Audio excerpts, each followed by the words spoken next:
Phasmophobia has a new update, and we are back again to keep you up to date with all the latest Phasmophobia news.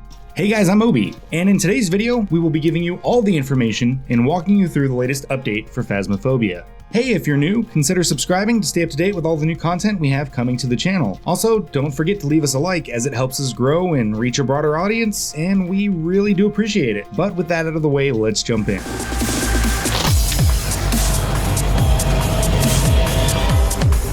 So while this has been tagged as the VR update, this update has really made some big changes. So for those that don't play in VR, be sure to stick around, as there are some other changes that have made their way into the game. Keeping that in mind, let's go ahead and get the VR stuff out of the way. So starting out, VR players will now see a small cursor when they try to grab objects, and there will be two options for attempting to do so. You can now toggle a button to grab, or if you wish, you now have the option to press and hold the button when handling objects.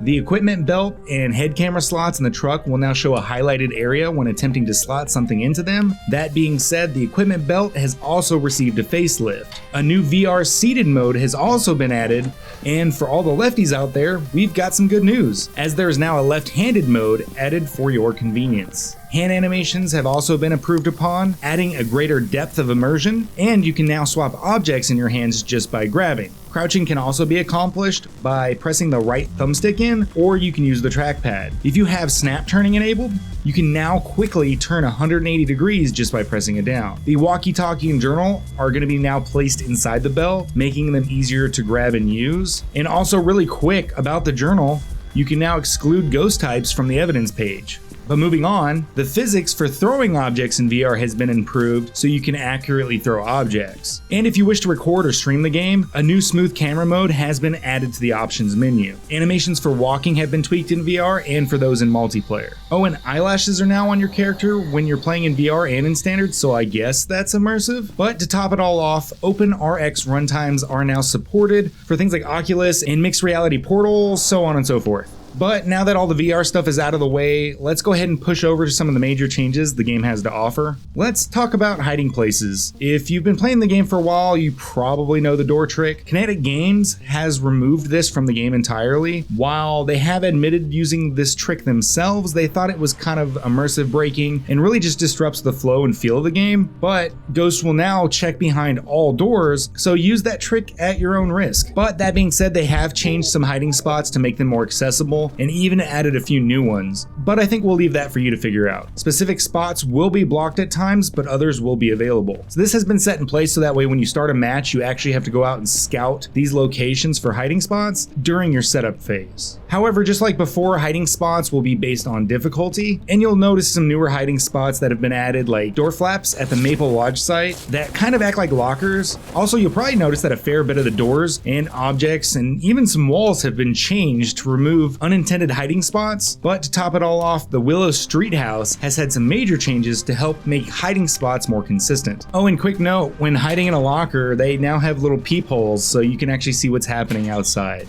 But moving on from that, here are some other interesting changes that we think you might enjoy. The screens in the truck have received a complete overhaul, and now sound sensors will actually show up as a sphere instead of a cube, and the overall size has been increased. Now the sounds will be more accurately displayed from the screens in the van. And since we're talking about sound sensors, the way that you handle them has actually been changed as well. You can now place these similar to things like cameras, candles, and you can actually put these on floors and tables. Now let's talk about some of the new voice settings. You now have the option to toggle on and off your voice. You can leave it on always, or you can use push to talk. Now the walkie-talkie on the other hand is still going to be push to talk, but if you're using proximity chat or walkie-talkies, the parabolic mic will no longer pick these up, and the parabolic mic will update every second instead of every 3 seconds. And while we're on this topic, noises and sounds will actually be muffled when on different floors, making them more distinct. Thunder sounds have again been updated and will be more dynamic and immersive, and most headsets are now officially supported in-game. Water faucet sounds have also made a change, and now ghosts can interact with keyboards and turn on computers in the house, and the keyboard and mouse that's out in the van has newly added audio as well. And if you're hiding in a locker, you may notice some new sounds for the lockers, so keep an ear out for that. But moving on, the Obake can now leave 5-digit fingerprints on prison doors, keyboards, and as far as light switches go, they can now leave a double double fingerprint on the switch. Now, all fingerprints will now actually show up on the light switch itself and not the faceplate, so keep that in mind on your next hunt.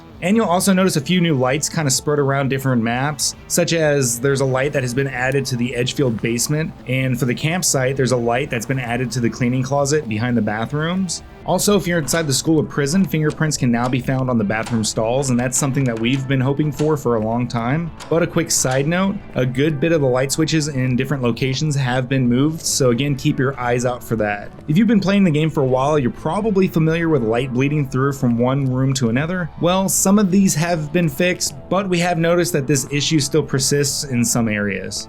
Now, as far as some visuals go, you'll notice that several of the floors on various maps have new textures, and many of the assets, such as garden fences, have been moved to actually align better with their environment. That being said, you may find that some of the room layouts and door placements have been moved around as well. Now, for those that like to take pictures, previously taken photos in the menu room are now more visible and easier to see. And if you're quick to use sanity pills, those are now consumed when taken. But to offset this, the cost has been reduced to $20 instead of $25. So if you do manage to kick the bucket prematurely, all dead players can now actually run indefinitely. But to top everything off, there's been a major update to the engine of the game for better performance and for better stability when playing in VR. So hey guys, if you made it this far in the video, again, consider subscribing to stay up to date with all the news we have regarding Phasmophobia. And if you found this video helpful in any way, be sure to leave us a like, as again, it helps us grow and reach a broader audience, and we really do appreciate it. Now, I want to hear from you guys down in the comments. What did you think of this update? Is there any specific change that has been made that you're excited about? Is there something that you wanted to see that didn't quite make it into this update? Is there anything in the update you're not happy with? Please be sure to let us know down below. Also, if you want to come hang out with us live as we play Phasmophobia, be sure to swing over to our Twitch channel. We love to chat with our community and we'd love to see you there. Links are always down in the description. But until next time, this is Obi, signing out.